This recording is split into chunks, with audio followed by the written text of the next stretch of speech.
All right, folks. So this is the proof from packet 1.3. So the last example where we have two sets A and B, non-empty and bounded, we want to show the thing we conjectured in class, which is that the supremum of the new set A plus B is exactly the sup of A plus the sup of B.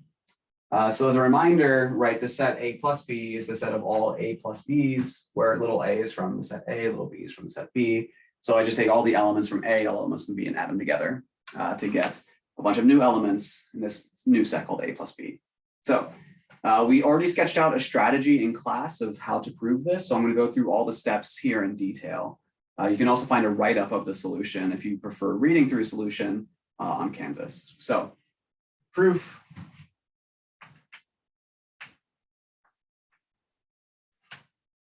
Remember, as before, we are going to assume, or we're going to actually show that sup A and sup B exist. And that's sort of like the numbers we can work with. And we're going to show that that new number, sup A plus sup B, that is an upper bound and in fact the least upper bound for the set I care about, that A plus B set.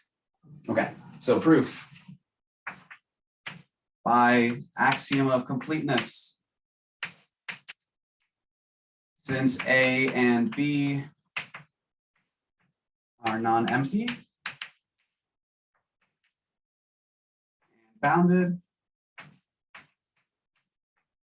in particular, they're bounded above, right? If they're bounded, that really just means they're bounded above and below. So I'll just say they're bounded above. Then supremum of A, sup A, and sup B exist.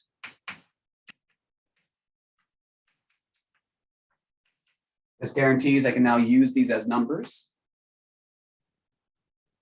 So sort of the next step, right? I'll sort of label this step 1. In our notes, it was step 2, right? Step 1 was this first sentence. So step 1 now is to show that this new number, sup A plus sup B, is an upper bound for the set A plus B. So what I want to show is that sup A plus sup B is an upper bound of the set A plus B. Okay. So let me do sort of a little bit of scratch work before I actually write the proof. So I'm going to just write scratch work below it, and then once I have an idea, I'll erase it and then write the formal proof. So scratch work here, I need to show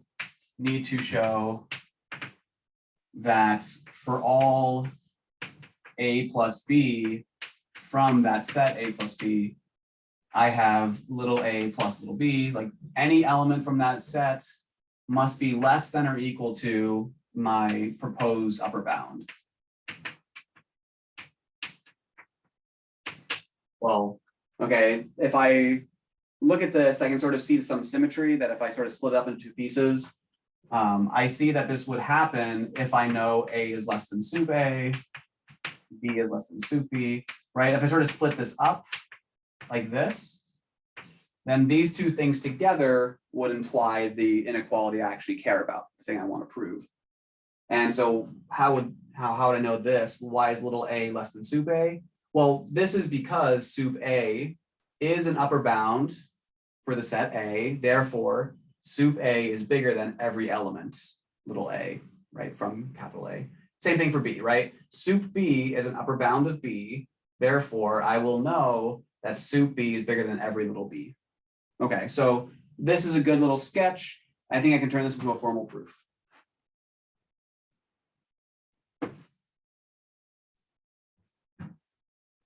So how do I show this? Since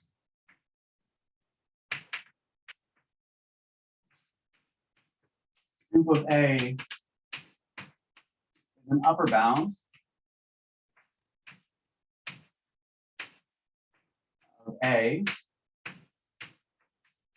we know A is less than or equal to sup A, little a is less than or equal to sup A for all little a in the set capital A.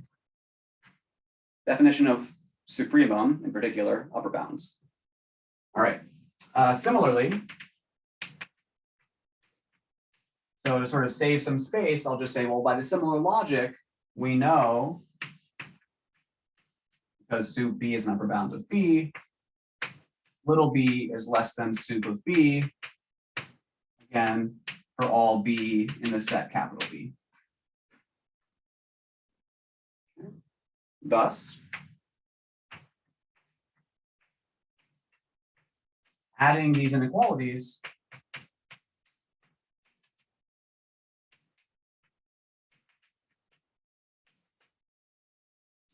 I'll get a plus b less than or equal to sup of capital A plus sup of capital B. This is true for all a plus b. Since A was arbitrary in capital A, B is arbitrary in capital B, this is just all A and B in my set A plus B. And that's it. I've now just finished my proof that sup A plus sup B is an upper bound for all the little a plus b's. Okay.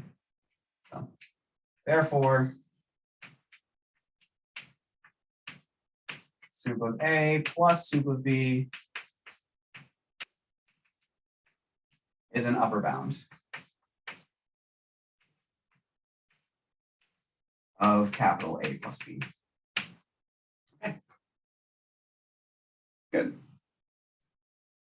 So now I've done that, let me erase that middle board. I need to do part 2. So part 2 is to show that, in fact, it is the least upper bound. This sup A plus sup B is the least upper bound.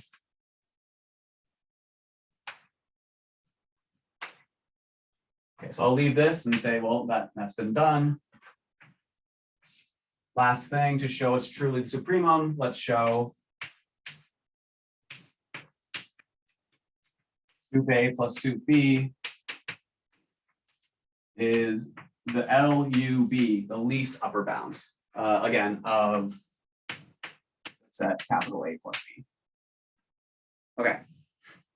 So again, I wanted to do this using my like epsilon lemma, okay? So let's sort of sketch out some ideas. I already did some sketching in class, some intuition building. So let's quickly remind ourselves what that looked like. So sort of as a proof structure, right? I want to show that I can, take any step to the left from this number, sup A plus sup B. And if I take any step to the left of size epsilon, I'm now less than something in the set. So what is it that I need to show? I need to show for all epsilon bigger than 0, let me say it this way, there will be some A plus B from my set capital A plus B, such that my proposed, least upper bound, sup A plus sup B, right? That's my proposed supremum, minus a little step to the left is less than that thing in my set A plus B. Okay, so how do I show this? Well, remember the strategy we talked about was, well, in order to get this to happen, we already know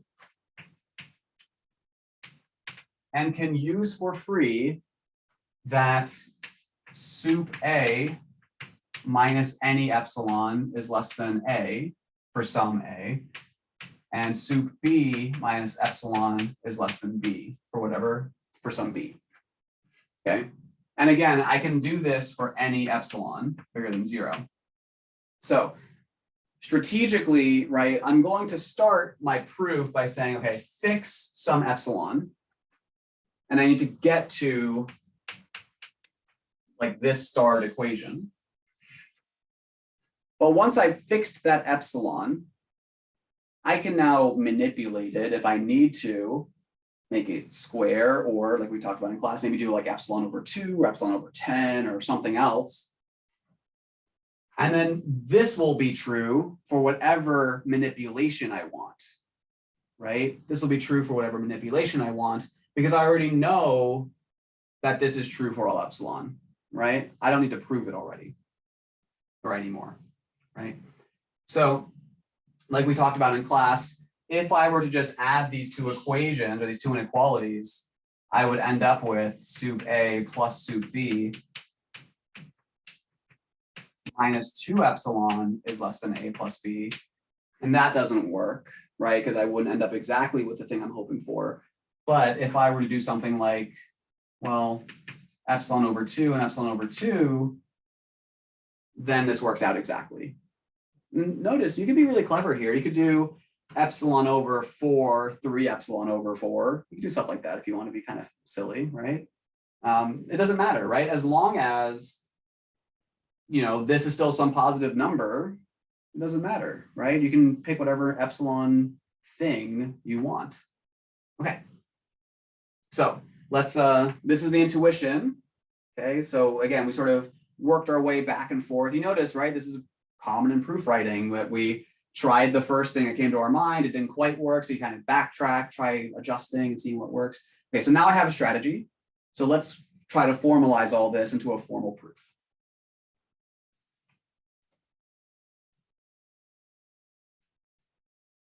So let epsilon be greater than 0.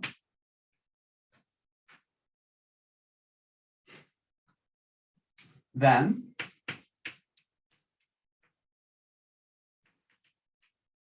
since epsilon over 2 is still bigger than 0, right? That's still true. There exists A in A such that sup A minus epsilon over 2 is less than little a. Again, if you want to add a sentence, we can here to sort of further explain. We know this is true because we already know sup A is the supremum, right? So then since this is bigger than 0, there exists an A such that the since, or so like by our lemma in class, right? So we know already that this was the sup, so we can use this for free. Similarly,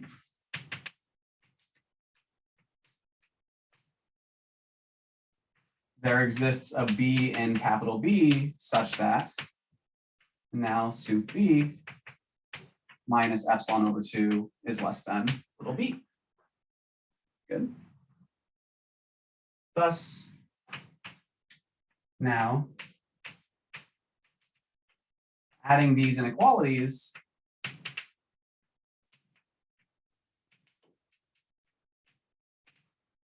we will get, I'm going to put parentheses suggestively here just to sort of